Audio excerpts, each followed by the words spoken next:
अच्छा यार, अब वो जो मेरे पास मसला आ रहा था ना कि मैं रिफ्रेश करता हूँ और मेरा यूज़र फिर दोबारा नल हो जाता है, तो उसके लिए हमने क्या किया, मैं एक फ्लैग सेट करूँगा। सबसे पहले ना ये अन सबको छोड़ दो, क्या लिखा हुआ है। सबसे पहले आप देखोगे ना, आपके पास इतना काम हुआ वैसा ही है। आपने प्रोजेक्ट ऑथ यानी वो जो फायरबेस की ऑथेंटिकेशन सर्विस है उसमें आपने बनाया auth on auth state change. सही है। आपने बोला कि ये मतलब यूज़र मुझे ना रिटर्न करेगा, तो इसको मैंने मतलब ये यूज़र लेता है अपने पैरामीटर्स में, अब वही यूज़र रिटर्न कर देता है।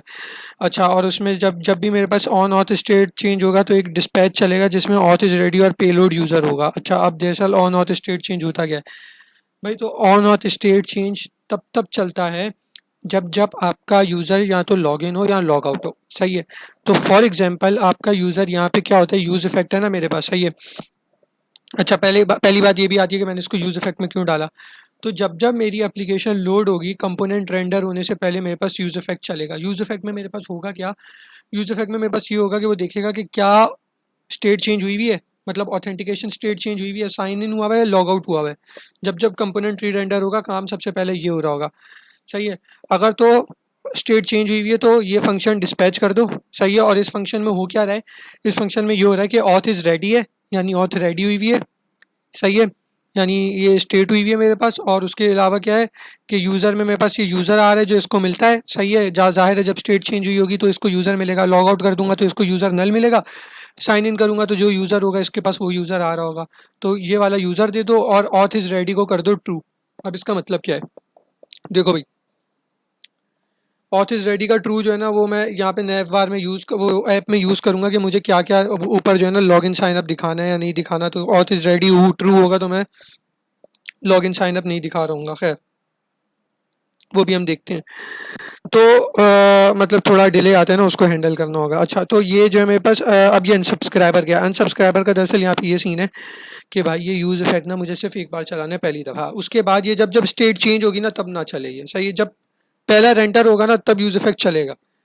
लेकिन और फिर जो है ना मैं इसको अनसब्सक्राइब कर देता हूँ, वो क्लीन अप फंक्शन वाली चीज़ नहीं होती, वो वाली हो जाती है।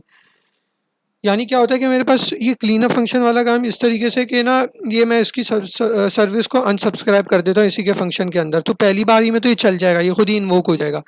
दूसरी बारी में इसको इन्वोक करने के लिए ज़ाहिर है ये चलाना पड़ेगा, और ये जब इसके अंदर ही है तो ये चलेगा ही नहीं। सही है। क्योंकि ये जो है ये इसके अंदर है, इस फंक्शन के अंदर ये अनसब्सक्राइब। सही है। तो ये इस तरीके से काम हो रहा है, और ये इस तरीके से जो है मेरे पास ये काम हो रहा था। ठीक है। और मैं दिखा देता हूँ कैसे अब होता है मेरे पास इसका मैं डेमो। वो ये रिएक्ट ऐप है और मैं इसमें लॉग इन करता हूँ, टेस्ट।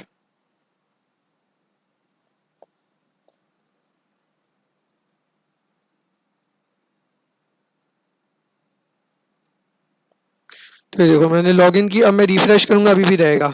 ये साइन अप लॉगिन थोड़ी देर के लिए आते हैं, तो ऑथ इज़ रेडी से इसी को कंट्रोल करेंगे। दोबारा रिफ्रेश किया तब भी आ रहा है मेरे पास। अगर मैं इसको बंद करके खोलूँ और अब मैं इसको खोलूँ लोकल होस्ट, तो अभी भी मेरे पास ये आ रहा है। सही है। तो ये इस तरीके से होता है। ठीक है भाई। अब हम ज़रा और देखते हैं, और फिर जो है ना अब इसको बाकी को कंट्रोल करना है तो फिर देखते हैं हम। सही है।